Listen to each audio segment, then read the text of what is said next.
done before and cut out 3, 5, 7, 10-minute sections where I've just talked about leads. I don't need to reposition it, create a new video. If I want to, I can create a new video. But I can go through all my repository of all the different stuff that I've talked about of just how to generate leads. That's going to give me Facebook posts. That'll give me some ad posts. That'll give me some content. Well, as you see here, as we move our content to the middle of funnel, so hey, I got a whole bunch of content. Let's just test it. So, like for example, I'm never going to release the entire 4-hour call that we'll do today, or however long it lasts. I'm not going to release that to the general public. But there were some brilliant things that Mike said that unequivocally, I'll cut 3 minutes, 5 minutes, 2 minutes, 6 minutes. Throw that in the middle of funnel. Hey, if you'd like to learn more, here's where you can go find out more. So if you have a lot of content, I like to section it for the month, subtopic for the week. And what ends up happening is you plan out month by month, or you can plan out every quarter. What starts to happen is, just to make this up, all of a sudden in December, you can go back and say, what were our best selling months? Well, December is always our best month, but in June, man, we had a great month in June. The next question should always be, well, what specifically did you do in June? Our theme for the month was how to do CBO. Oh my goodness, we sold more product during that month than anything else. Well, maybe you should focus on that just a little bit more. If people are just throwing up random posts or pulling stuff out of their boxes and being like, oh, here's a post to throw up, here's a post to throw up, you can never really tell what specifically worked and what didn't. But again, it all comes down to the planning. If we plan it out just a little bit and you already have a bunch of content, oh my goodness, 90% of the work's done. You just got to figure out what category you want to put it in and start posting it. So great question. Great question. I hope that helps. Great. Great scenario. Brand new Facebook page, 0 fans, 15 pieces of compelling content. Would you post the page or dark post? Great question. So I like my propaganda. So here's what happens. It's just a starting point. So what I would do is I would post all 10 posts just right away. I know you said you have 15. Is that right? Yeah, I'd hold 5 back.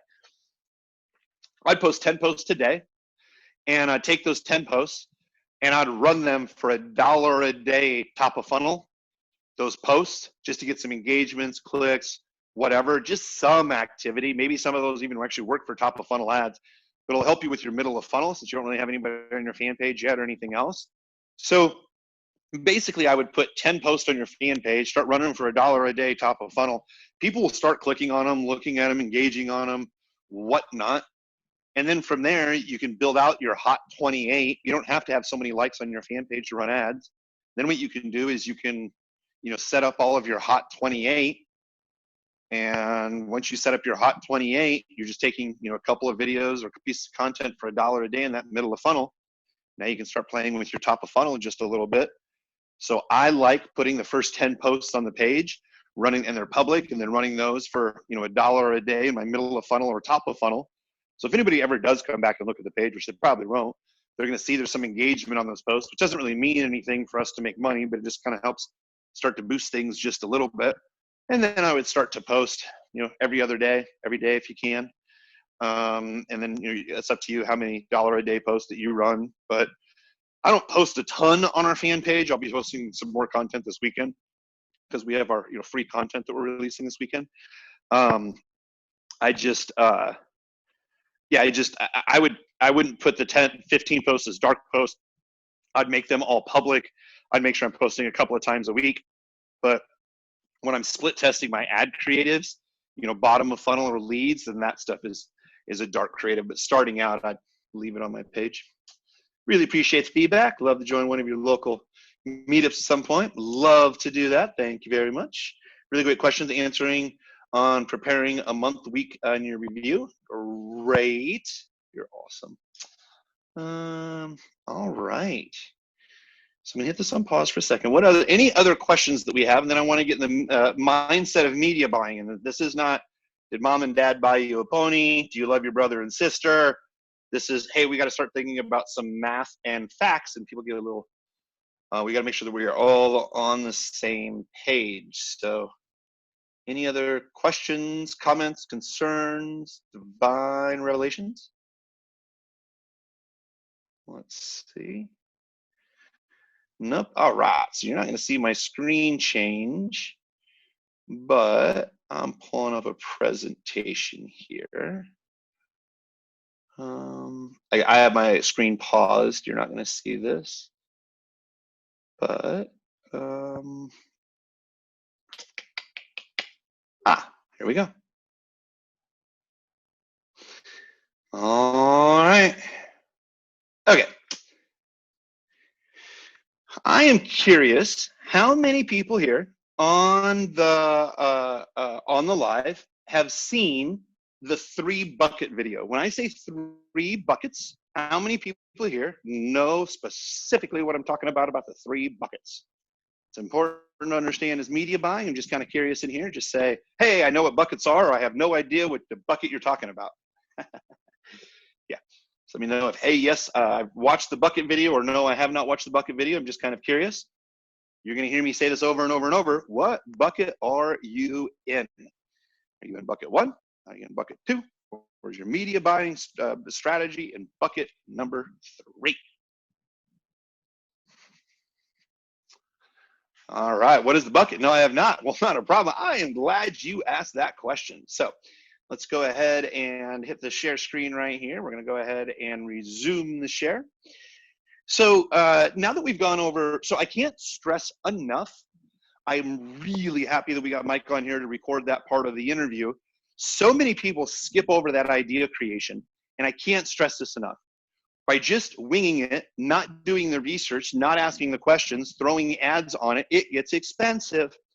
So I will make sure, or I'm trying to figure out, Nick, how to give actually, Nick, if you wouldn't mind, as you're there in the background working, if you wouldn't mind finding the post inside of the premium group where Itai has all of his questions, and maybe called like Itai's questions, or maybe you remember where you put it in the membership area.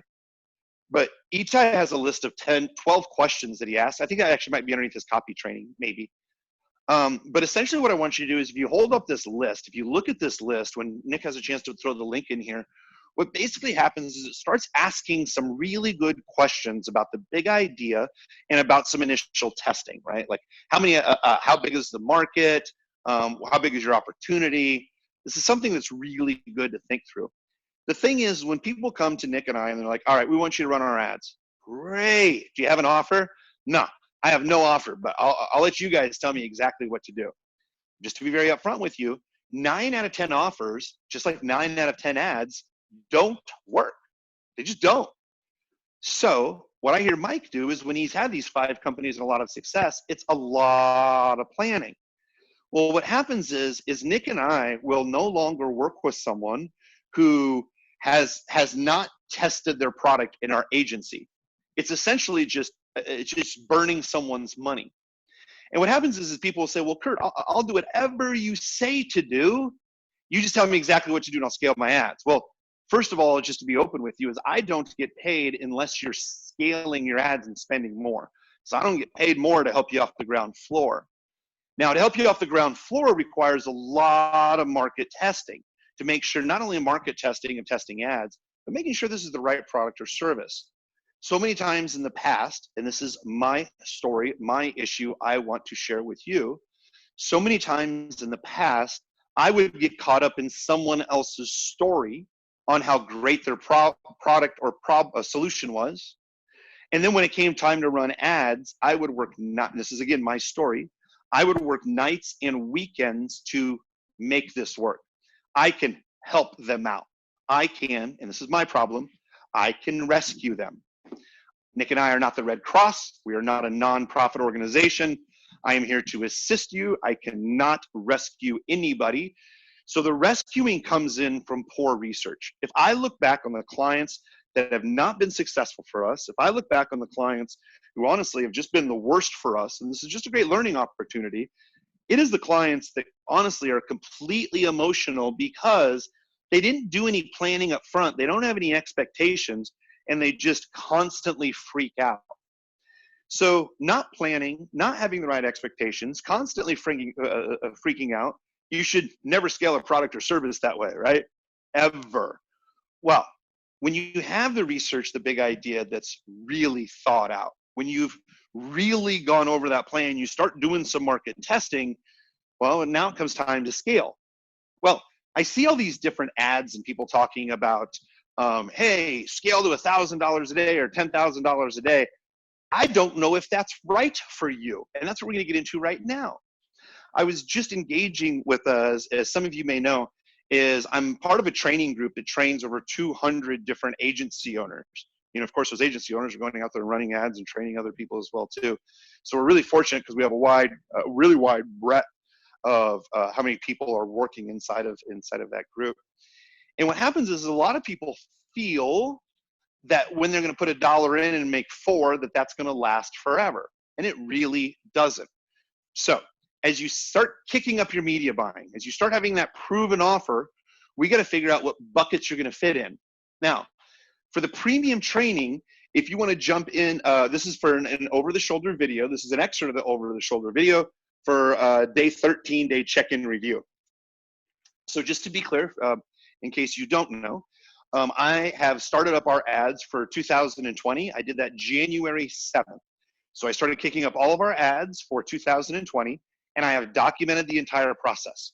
And when I say documented, I am doing a screen share of my screen. I'm logging in, showing you what buttons I hit, and I'm showing you how I set everything up, how I go through and I check in on the numbers every other day for about 15 to 20 minutes. Each video is about 30 minutes because it takes me a while to explain, but I check stats about every other day for about 15 or 20 minutes, and we're spending about $1,000 a day. Well, this is a day number 13. This is a day number 13 where I got to make some decisions of where to go next. So I've established my baselines. I know how much my video views are top of funnel. I know how much I'm getting leads in for. I know how much people are consuming content. So now that I have my baselines, again, this is market testing, right?